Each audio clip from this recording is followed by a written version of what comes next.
students, a very good morning to all of you and a very warm welcome to your maths classes.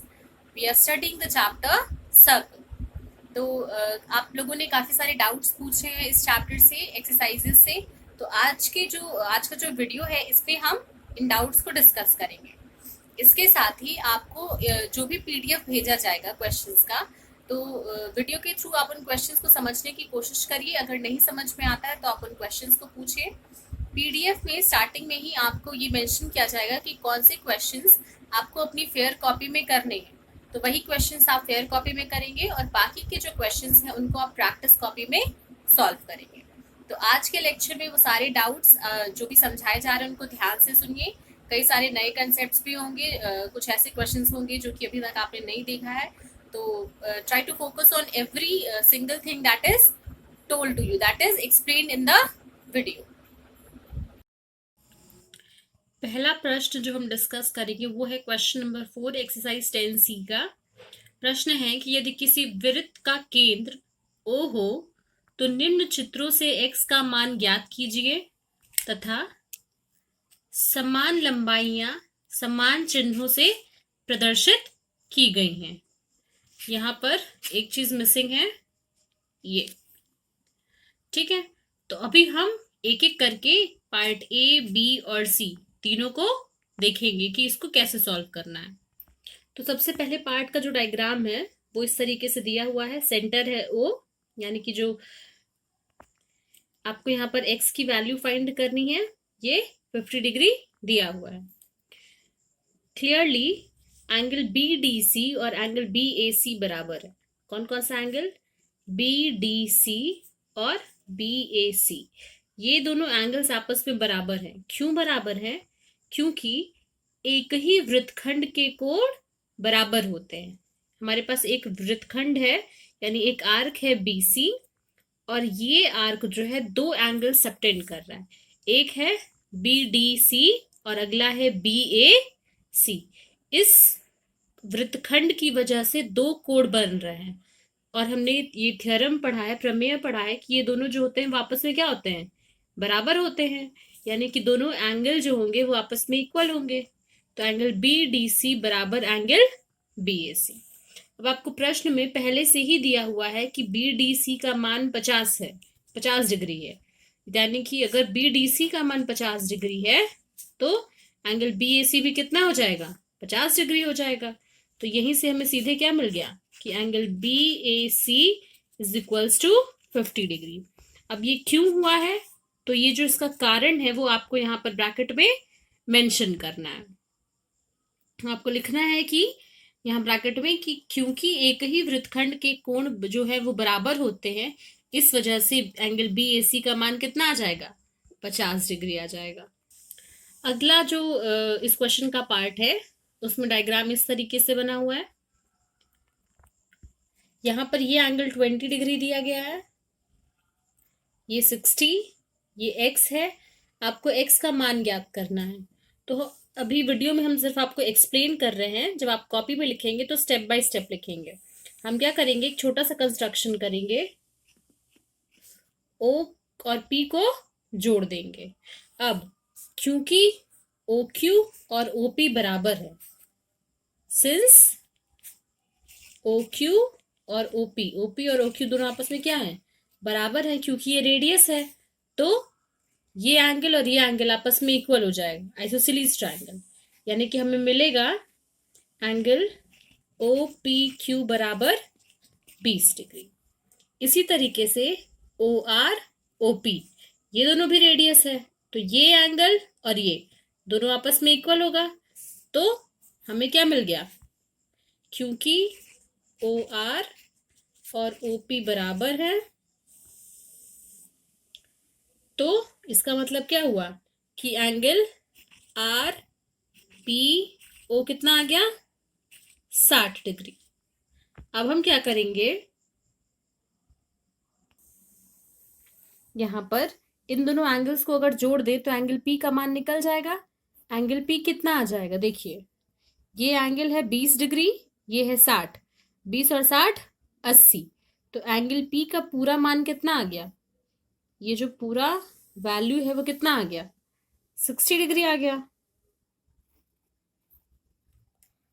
और हमने पढ़ा है कि वृत्त का एक चाप का अंशमाप चाप के सापेक्ष वृत्त के एकांतर खंड के किसी एक बिंदु पर इस चाप द्वारा बनाए गए कोण का दुगुना होता है।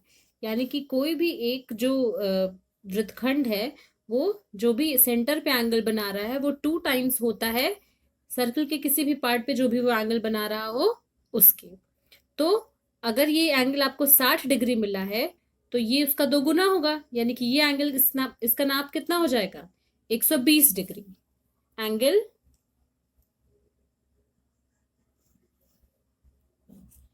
QOR बराबर 2 into 60 degree is equal to कितना 120 डिग्री। और रीजन क्या है वो आपको मेंशन करना है। इसी क्वेश्चन का थर्ड पार्ट है। डायग्राम आपको इस तरीके से दिया हुआ है। प्रश्न में आपको दिया गया है कि चाप PQ और QR ये आपस में बराबर है। बुक में मिस प्रिंटिंग थी, वहां पे ये सिंबल नहीं बना हुआ था। तो हम क्या करेंगे, यहाँ पे ये सिंबल बना लेंगे बुक में या क्वेश्चन में। उसके बाद PQ और QR ये दोनों जो चाप है ये बराबर है, तो इसकी वजह से जो सेंटर पे ये एंगल बनाएंगे वो भी बराबर होगा। अगर इस चाप बराबर हो तो इसके द्वारा बनाया गया सेंटर पे एंगल भी क्या होता है, सेंटर पे बनाया गया कोण भी बराबर होता है। तो वहीं से हमें ये चीज मिलेगी कि एंगल QOR भी 80 डिग्री हो जाएगा। ये एंगल जो है हमारा ये भी कितना हो जाएगा 80 डिग्री हो जाएगा। अब हम क्या करेंगे, देखिए QR जो है ये सेंटर पे एंगल बना रहा है कितना, ये आ गया 80 डिग्री। और यही जो है वो सर्कल के एक दूसरे पार्ट पे सरकमफ्रेंस पे एंगल बना रहा है X। और हमने पढ़ा है कि कोई भी चाप जो है वो मान लीजिए किसी भी सेंटर पे जो भी एंगल बना रहा है वो 2 गुना होता है उसके जो कि एंगल वो सरकमफ्रेंस पे बनाता है सर्कल के। यानी कि ये एंगल जो है वो इसका क्या होगा 2 टाइम्स होगा। तो x जो है वो 80 का आधा हो जाएगा, यानी कि x बराबर हाफ एंगल QOR। आप यहाँ पर रीजन मेंशन करेंगे, कारण यहाँ पर लिखेंगे वो प्रमेय जिसकी वजह से ये चीज आ रही है। और यहां से आपको x मिल जाएगा half into 80 degree that is equal to 40 degree. तो इस तरीके से जितने भी इस प्रकार के क्वेश्चंस हैं, जितने भी इस तरीके के प्रश्न हैं, हम उनका सोल्यूशन निकाल सकते हैं। दूसरा प्रश्न है, दी हुई आकृति में ट्रायंगल ABC जो दिया है वो एक समबाहु त्रिभुज है, यानी कि तीनों साइड्स इसकी इक्वल है। आपको एंगल BDC तथा एंगल BEC ज्ञात करनी है। आपको दिया गया है कि ट्रायंगल ABC समबाहु त्रिभुज है, यानी कि तीनों एंगल्स कितने हो जाएंगे 60 डिग्री। तो आपको मिलेगा कि एंगल BAC कितना है 60 डिग्री। फिर जितने भी थ्योरम्स हमने पढ़े हैं अगर वो आपको याद है तो आपको तुरंत ये डायग्राम में ये चीज दिखाई देगी कि ये जो आर्क है BC ये सर्कल के सरकमफ्रेंस पे 2 एंगल्स बना रहा है, एंगल A और एंगल D। तो इन दोनों एंगल्स को आपस में इक्वल होना है, यानी कि एंगल BAC और BDC ये आपस में बराबर हो जाएंगे। क्यों? क्योंकि एक ही वृत्तखंड में बने कोण बराबर होते हैं। अतः एंगल BD बराबर 60 डिग्री। तो एंगल BDC बराबर 60 डिग्री, ये पहले पार्ट का उत्तर हो गया। अगली चीज में हम अगले स्टेप को प्रूव करने के लिए हम क्या करेंगे कि एंगल ये जो आपको एक क्वाड्रिलेटरल बना है ABEC ये एक चक्रीय चतुर्भुज है। चक्रीय चतुर्भुज मतलब साइक्लिक क्वाड्रिलेटरल। और इसकी प्रॉपर्टी क्या होती है, इसका गुण क्या होता है कि इसके जो ऑपोजिट एंगल्स हैं, ऑपोजिट जो इसके कोण होते हैं उनको जोड़ने पे 180 आता है। तो BAC और BEC इन दोनों एंगल्स का जो सम है वो 180 के बराबर आएगा। अभी हमने एंगल BAC का मान निकाला है 60 डिग्री, तो वहां से हम BEC बराबर 180 माइनस 60 जो कि कितना होता है 120 होता है। तो क्वेश्चन में आपको 2 एंगल्स निकालने के लिए कहा गया था, पहला एंगल BDC और दूसरा एंगल BEC। इस तरीके से हमने दोनों एंगल्स कैलकुलेट कर लिए हैं। अगला प्रश्न है प्रश्न संख्या 20। आपको यहाँ पर एक आकृति दी गई है जिसमें कि angle P Q R 100 degree है, जहां पी क्यू तथा आर केंद्र ओ वाले वृत्त पर स्थित है, यानी कि ये जो है वो सर्कमफ्रेंस पे है, सर्कल का सेंटर जो है वो ओ है। आपको सिद्ध करना है कि नहीं, आपको ज्ञात करना है कि एंगल ओ पी आर की वैल्यू क्या है। ओ पी आर इसका मान कितना है, ये चीज आपको ज्ञात करनी है। तो ये आपका डायग्राम है और डायग्राम में एंगल ओ पी आर, ये एंगल आपको कैलकुलेट करनी है। देखते हैं कि हम इसको कैसे सॉल्व करेंगे। सबसे पहली चीज आपको दी गई है कि एंगल पी क्यू आर बराबर है 100 डिग्री के। इसका मतलब है कि पी ओ आर का जो रिफ्लेक्स एंगल है, ये बाहर वाला, ये एंगल कितना हो जाएगा। अगर ये 100 है तो ये कितना हो जाएगा। हमने पढ़ा है कि जो सर्कमफ्रेंस पे ये आर्क है आपका पी आर, तो ये जो सर्कमफ्रेंस पे एंगल बना रहा है और जो सेंटर पे एंगल बना रहा है, तो सेंटर पे बनने वाला जो एंगल है वो इसका डबल होता है। तो अगर ये 100 है तो ये कितना हो जाएगा, 200 हो जाएगा। जब आप कॉपी में लिखेंगे तो इसको स्टेप बाय स्टेप लिखेंगे। तो ये एंगल कितना हो गया, 200। तो एंगल पी ओ आर कितना आ जाएगा, 360 में से हमें 200 घटाना पड़ेगा, कितना हो जाएगा ये 160 डिग्री, यानी कि एंगल पी ओ आर ये आ गया 160 डिग्री। अगली चीज है कि ओपी और ओ आर ये आपस में बराबर है, क्योंकि ये क्या है, रेडियस है सर्कल का। तो अब हमें क्या मिलेगा कि एंगल ओ पी आर बराबर होगा एंगल ओ आर पी के। मान लेते हैं कि इसका नाप x है, तो अगर ये x है तो ट्रायंगल ओ पी आर में क्या मिलेगा हमें, ये एंगल है 160 डिग्री। सबसे पहले एंगल लिख लेते हैं कि angle P O R plus angle O P R plus angle O R P ये बराबर होगा 180 डिग्री के। यहां से क्योंकि इसका मान 160 डिग्री है, इसका और इसका मान x है, तो हम x प्लस एक्स हो जाएगा 2x प्लस 160 बराबर हो जाएगा 180 के, यानी कि 2x बराबर 180 माइनस 160 दैट इज 20। x कितना आ गया, 10 आ गया।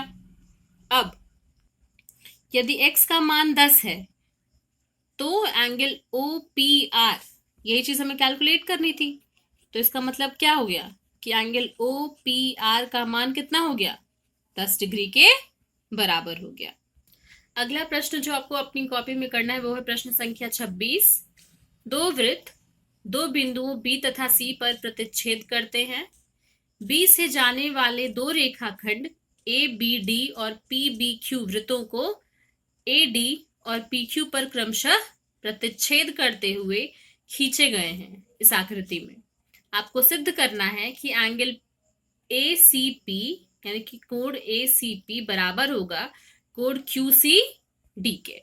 तो देखते हैं कि इसको हम कैसे प्रूव करेंगे।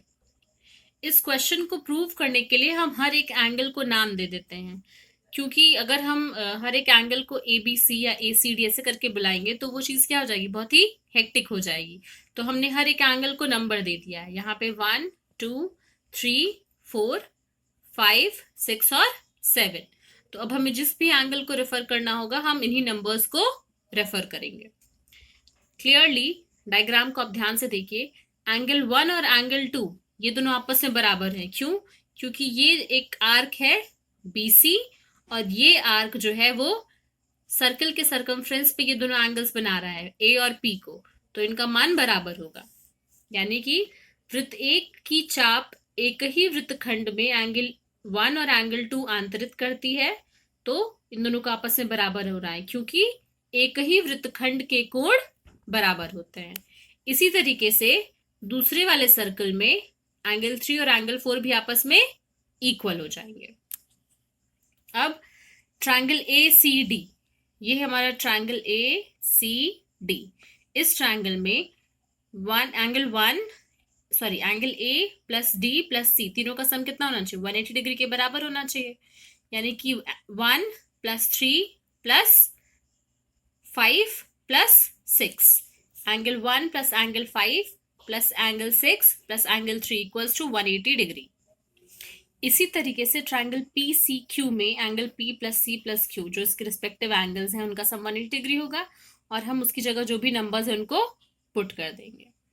अब ये हमारा इक्वेशन स्टेटमेंट 1 स्टेटमेंट 2, दोनों में एक तरफ क्या है? 180 डिग्री है, तो दूसरे साइड को हम कंपेयर कर सकते हैं। 1 तथा 2 से हमें क्या मिलेगा कि ये दोनों आपस में बराबर हो जाएंगे। अब हमने पहले ही प्रूव किया है कि एंगल 1 और एंगल 2 आपस में बराबर है, तो ये चीज आपस में क्या हो जाएगी? कैंसिल हो जाएगी। इसी तरीके से एंगल 3 और एंगल 4 भी आपस में बराबर है, तो वो भी आपस में क्या होंगे? कैंसिल हो जाएंगे और हमें मिलेगा angle 5 plus angle 6 is equals to angle 5 plus angle 7। यहाँ से एंगल 5 कैंसिल हो जाएगा और एंगल 6 और एंगल 7 आपस में क्या हो जाएंगे? इक्वल हो जाएंगे। क्योंकि एंगल 6 का मान जो है वो है एंगल ए सी पी और 7 का जो मान है वो है क्यू सी डी, तो ये दोनों आपस में क्या हो जाएंगे? बराबर हो जाएंगे। और यही चीज हमें इस प्रश्न में, इस क्वेश्चन में प्रूव करनी थी। तो इस तरीके से जो भी क्वेश्चंस हमने डिस्कस किए हैं, अभी आपको एक पीडीएफ दिया जाएगा, तो उस पीडीएफ में जो क्वेश्चंस लिखे गए हैं वो आपको अपनी फेयर कॉपी में करने हैं। बाकी के क्वेश्चंस आप प्रैक्टिस कॉपी में सॉल्व करिए। अगर उन्हें समझने में कोई प्रॉब्लम होती है तो वो आप पूछिए। Thank you class.